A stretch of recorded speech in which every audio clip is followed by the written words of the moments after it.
Ahanbamaktada mayambu Manipuri Wari pukaina ikok nona ikai kumnabaga loinana taramna oksari. Wari si tadringegi mangoinana mayamda khanghanjaba ama madudi Aruba Thamoi Episode-1 hairiba wari asi da NAOCHAna libirambani. Adubu mahaki khudongchadaba ama leibadagi mahak wari asi makha tana lijaba ngamjadre. Maram asina Monalika ai isamakna wari asi Episode-1 dagi amuk haujaduna dizaragani amadi soikilan kiba yaurabasu tabiriba listenersingna pukchen chawna ngakpigani haina channel asina nolukna ningsingjari amadi channel asibu share tawbiyu subscribe tawbiyu amadi support tawbiyu haina haijari hauji mayamgi mafamda lanthokjariba Aruba Thamoi ahanba tangkak. Sana yung panbagi matam charaba phau yung panbagi wakhal leiramde. Magi yungi wakhal khanbada masagi yung panbagi wakhal phau mahak thoksaramde. Adubu magi imung manungna singduna namduna mabu Subhasiniga luhonglami. Sanaga Subhasiniga chahi yamna khetnarami. Sanana Subhasinibu nungsinaraga lauba nupi natrabasu mahak mabu yamna luna tawbirami. Lepa leitana chenthariba matamgi ichelna awaba nungaiba kayasu sanagi punsida laklami. Chahi kharagi matungda sana amasung Subhasini macha ahumgi mama mapa haibadu oiba phangjarami. Asumna harang nungaina macha singi kumhai yengjaduna nungaina makhoigi punsi lelami. Adubu taibangi punsi kanana tamba ngambage ngasina nokpa hayengna kappa khanghaudana Subhasini masa yamna kanna ngamchilakide. Sana magi araiba lantum amadi pangal sizinaduna Subhasinibu layenglami. Adubu Subhasinigi punsina mahaki pikliba macha ahum Bema Moses amadi ngalthoibabu thadoklamnaga taibangpal asidagi lapna chatkirami. Sana yamna thamoi kaiba haibadu oirami. Mahaki loinabi Subhasini kainabagi amadi pikliba macha ahumgi khanbada mahak pukning wakhalgi leina depression sunarami. Bema sanagi machanupi ahani mahaki mama kainakhiba matamdu Bema class 3 tatambada ngairi. Manau nupa Mosesu yamna pikli aduga sanagi machanupa atumba oiriba nganthoibadi mama masak khanghaude. Sanana macha singidamak khallaga nupi thidana lenki. Amaromdana Bema lairikta thawai yaujabi ojasingna yamna luna tawjabi satri amasu oirami. Matamna asum haukiduna maha class 12 pass tawduna college kanaba matam haibadu laklami. Maduda Bemana mahaki mapabungda asumna hangaklami. Baba, ay college kada tamu hairino. Imanabisingnadi moirang college ta tamse hayi. Ado ay di babana tamhaningba jagado aduda tamgeba. Machanupigi waduda sanana amuk makhataraklami. Isasidi nang hek tangningba mafamdo aduda tamoda. Ipagidi iyada yaida. Sana macha singna ningba thungnaba haiduna angamba thakta hotnarami. Mamada oinaba phangjahodraba macha ahumbu loinamak luna chana tawbirami.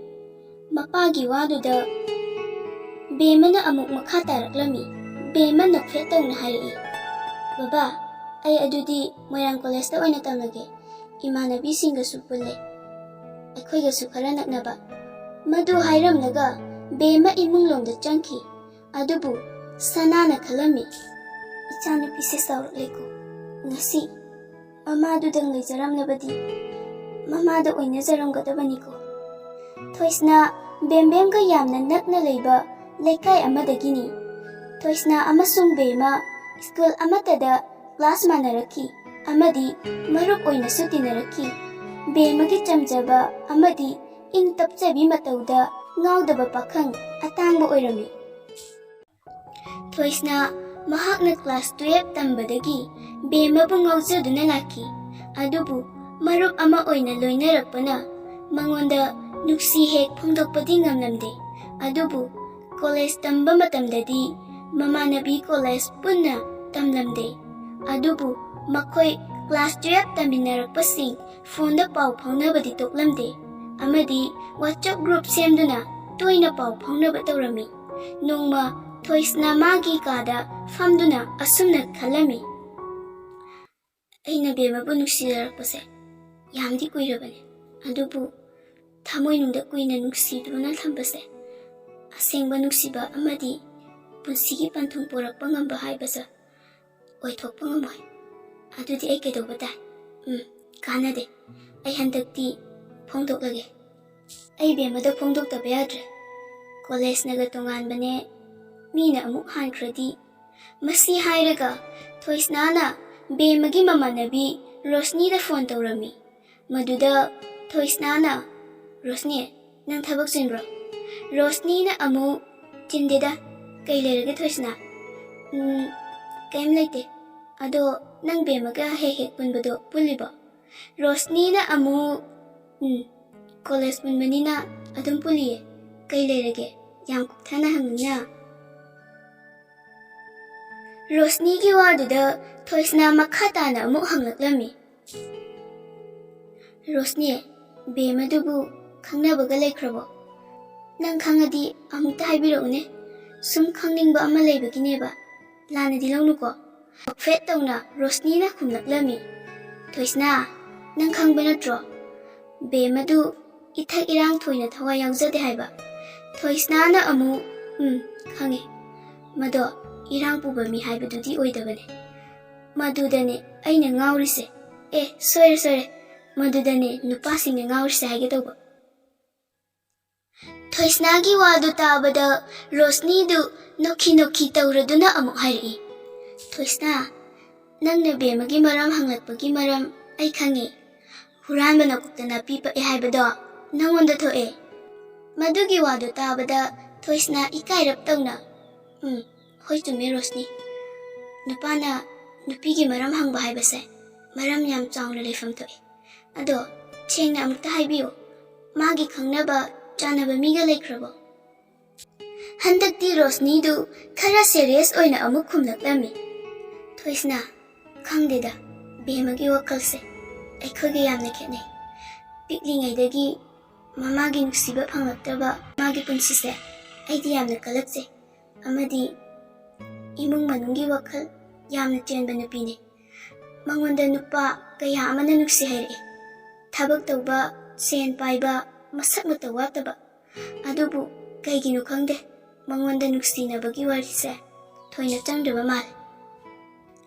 Rosni gi waduda thoisna khonjen taplapna amuk hairi. Chume Rosni madi tamjaningai oiba gun yamna leibi nupine. Aina ma nuksirakpase ngasi ngarang nahangi nate kuire noinadi khanglamloi. Aikhoi punna class 12 taminabado adudagine. Thoisnagi wahaidu tabada Rosni handakti ngaklap tawna amuk hairi. Adu kuina nuksiraaga magi nupa leileite phau khangdaba masina takpadi chenaba watli takpa natro. Thoisnana adugi wanateba nang khangi natro bema noi aikoise marup oina class amatada taminarakpa. Rosni na amu hoine adu kadorogeba. Thoisnana adudane aina nuksi haiba ngamdrido mangonda. Madugi raduda Rosni na amuk khumlaklami. Kaino classmates singse nuksinaba yade haiba leibro. Thoisnana amu nuksinaba yade haibadi leite. Adubu yamna di lui. Thoisnana lui hairakpaduda Rosni makhata na amuk hanglaklammi. Kamai lurino nate kamaina lurino ba. Rosni gi waduda Thoisna makhata raklammi. Rosni maga aigase yam luna tinarakpa marupni. Noinadi class ta khakta bemaga aigase loinaba malambasye. Adubu aidi moida su toina chatle. Imanaba hauraga moida adum chatle. Madugi waduda Rosni na amuk hanglaklammi. Kaidoba nangdi moida chatliba. Thoisna na Rosni Nang khangbar khangdabra ai khangdre. Bemagi babado yam toina ana ek leganbane. Magi manaw nupadusu Imphalda migi dukan phamduna lei. Aduna magi babagi hidak leinaba mi leite. Moigi yunga pharmacy ga su yamna lapnabane. Aduna manadi aibu marup ama oina sum icham chamna aingonda magi babagi hidak langtaksing mana aingonda tappane. Magi aingonda marup ama oibagi chamna khanbado adugi mataudu ubada ai ngasi phau mangonda nuksi haiba ngamdibane. Thoisnagi wahai singdu taruraga Rosni makha tana amuk hanglaklami. Ngasina kaidoraba hairagi khaliro Thoisna. Thoisna na ai ikairasu ikaina phongdoklagi khale. Rosni na kaigino hanadi phongdoktana thamlaga haujikna phongdoklagi khaliduna. Madu tabada Thoisna na amu Rosni film drama amadi Lilada phongdoktana nuksiraga thungnaba yabane. Adubu taibangdadi phongdoktana nuksiraga thungnaba haibase aidi yumpham yaudaba wani khale. Thoisnagi waduda Rosni su makha taraklami. Chumme Thoisna. Phongdoktana nuksiba haibase isana isabu wanaba semjaba lambine. Aduna phongdokpana chumme khale. Nangna bema nuksiradi phongdo. Rosnigi waduda Thoisna pangal ama thokpagum phaurakle. Thoisna makha amuk taraklami. Rosni adu magi nuksinaba leiramadi amuk chopniba. Adu nang khangadi hairooba mi leikrababa amta hairooba. Rosni na amu Thoisna leitabane warunu. Ado nupidi aigini kaina laibakta tharaga thamba yadabaniko cheksinjo. Thoisna na amu ai yam thuna phongdoknaba tawrage. Masi hairaga Thoisna haraubaga loinana phondu thamki. Amaromda bemadi Thoisna na adumba wakhalda leiri haibasi kaimta khangba nate. Aduga magi babagi BP guli leibagi matam haibadu oiraklami. Tanjaduda Thoisna amadi magi mamanaba kharaga bema hoida koiba sum laklami. Tasengbadi Thoisna nadi bemabu oningbagi chatpani. Adubu bema nadi mamanaba oibagi hanagum sum laklibai khalubani. Makoi harauna wari sanarami. Aduga bemana Thoisna da hairaki. Thoisna nang bazar chattauga leitabro. Maduda Thoisna na kumnaki. Bema kai leirage ai bazar chatkadaba leibra kaina hangidubo. Bema na amu kaim leiteda nang chatladi babagi hidak khara leibiro ona haigi tawbane. Chatloidaba leiradi yareda. Maduda Thoisna na nuksiba amaga loinana hairaki. Adugi budi ai chatlugeda. Aisu bazarda pot ama leigadaba leibane. Yamna tan chanare. Tasengbadi Thoisna bazarda chatningai maram leiramde. Adubu bema mana nuksibagi pot ama leiba chatkani haijinbane. Amaromda bemadi Thoisna na haribadu icham chamna khalleduna Thoisna da pinenaba paisa lakthokpa changlami. Bemana paisa lakthokpa changlingai matam aduda Thoisna gi lakminaba mamanaba singi maraktagi Premjit kauba amana asumna hairaki. Thoisna nuksiba kase yadeko thabak che thak hekta tawbiba. Maduda Thoisna na noisidiba bema amtakiniba. Noi khangba natro aina ma nuksirise bema khangdri haiba. Premjit na amu haire. Hoine adu kaidorage thok haijilaga loira potubu yamna pangdabaga saridubu. Nang yam kirigana laingaisida ai haibiramage yaraba.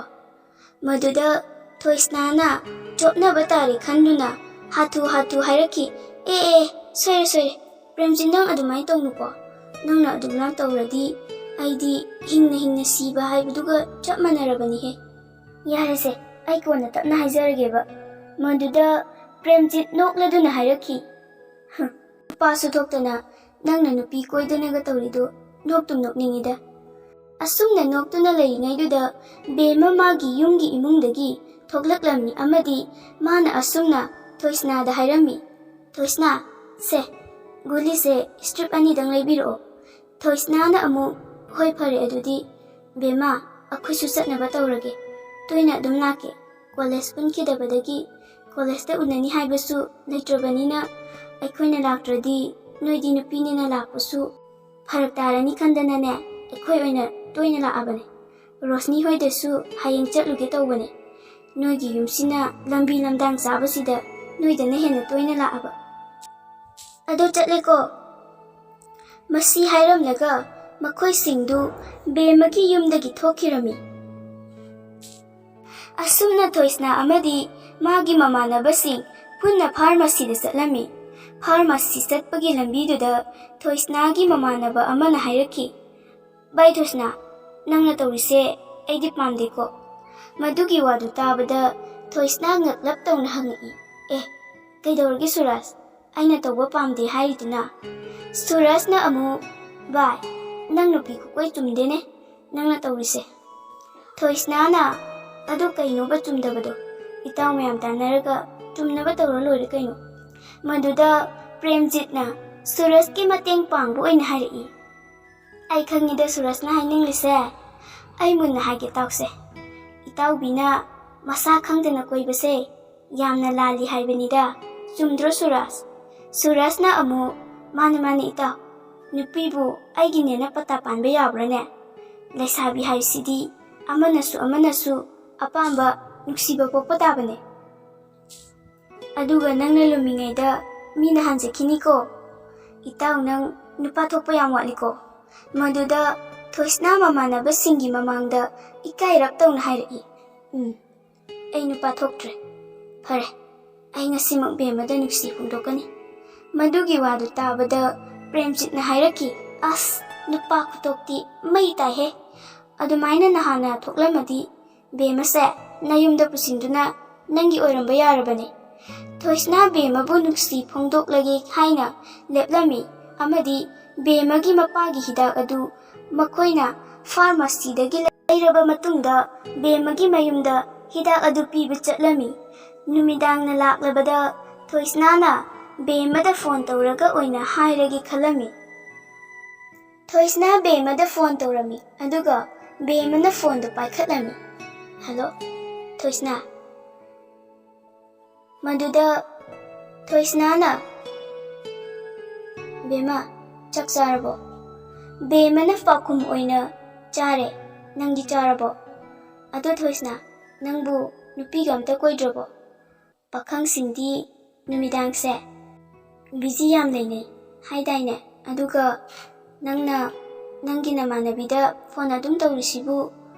Maduda Thoisna haigi khalambadu Bemagi istamtamna hairakpa wadu tabada phongdokpa ngamlamde. Maduda mana phongdokke khaliba wadu lotchillaga hairi. Bema madugi matangdane aina tanagena phone tawraise.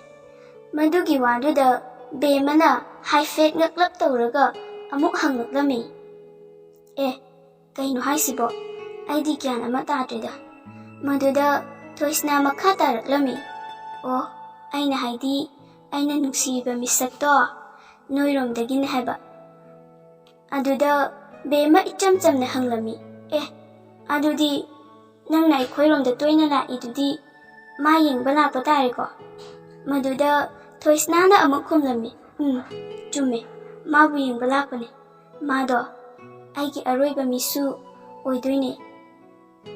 Thoisnagi waduda Bema makhatana midu kanano haina hangaklami. Adudi kanano aikhoiromdagi lesabi thoina leiteda khara leirisingsisu aribi ngaktane. Se kanano hayoba.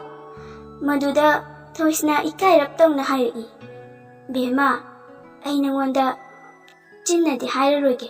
Ado SMS oina midu hairaklageba. Masi hairamlaga Thoisna phone do thamki.